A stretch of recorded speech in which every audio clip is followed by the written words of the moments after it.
Radio سدائے حریت جموں و کشمیر آپ سے مخاطب ہے محمد طارق خصوصی اپڈیٹ کے ساتھ۔ پاکستان اور اہل کشمیر لازم و ملزوم۔ 23 مارچ 1940 کو منظور کی جانے والی قرارداد پاکستان اہل کشمیر کی جدوجہد آزادی کی اصل قوت اور محرک ہے۔ 23 مارچ 1940 میں ایک کشمیری وفد جس نے پاکستانی شہر لاہور میں عوامی تقریب میں شرکت کی تھی نے اس بات پر زور دیا کہ جموں و کشمیر کے عوام خطے میں تقسیم کے بعد مارز وجود میں آنے والی مسلم ریاست پاکستان کا حصہ ہوں گے۔ مسئلہ کشمیر تقسیمی برصغیر کا نامکمل ایجنڈا ہے۔ پاکستان اور جموں و کشمیر ایک دوسرے کے بغیر نامکمل ہیں۔ پاکستان اہل کشمیر کی عظیم اور لازوال قربانیوں سے مزین جدوجہد آزادی کو بھارتی غلامی کے خاتمے تک اپنی غیر متزلزل حمایت جاری رکھنے کے لیے پرعزم ہے۔ مقبوضہ جموں و کشمیر میں پاکستان کے حق میں نعروں نے پاکستان اور اہل کشمیر کی یکجہتی کو پھر ایک بار دنیا پر واضح کیا کہ 1947 سے ہی کشمیری عوام بھارتی توپوں کے سائے میں پاکستان کے قومی دن مناتے آ رہے ہیں۔ کشمیری پاکستان کے ہر قومی دن پر پاکستانی پرچم لہراتے ہیں تاکہ وہ پاکستان سے اپنی لازوال وابستگی اور محبت کا اظہار کریں۔ مقبوضہ جموں و کشمیر میں لانگ لیو پاکستان اور ہم پاکستانی ہیں، پاکستان ہمارا ہے جیسے نعرے بلند کرنا ایک عام روایت ہے۔ کشمیر بنے گا پاکستان کا نعرہ ہر کشمیری مسلمان کی آواز ہے۔ پاکستانی اور کشمیری مضبوط مذہبی،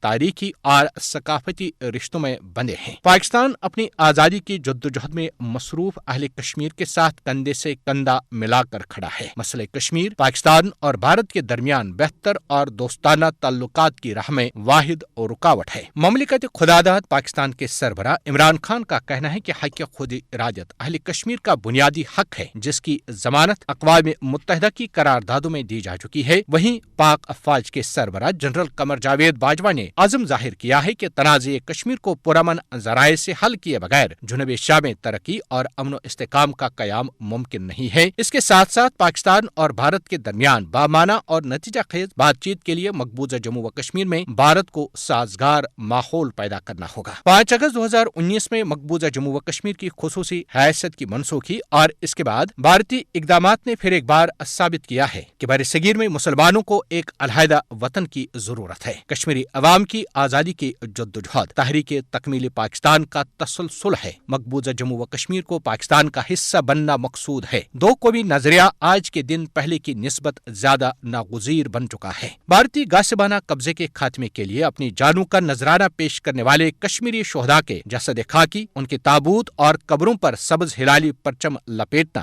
اہل کشمیر کی پاکستان کے ساتھ لازوال وابستگی اور محبت کا مظہر ہے۔ فسطائی مودی کی زیر قیادت بھارتی حکومت کی پالیسیاں دو قومی نظریہ کی تصدیق کرتی ہیں۔ خصوصی اپڈیٹ ختم ہوا۔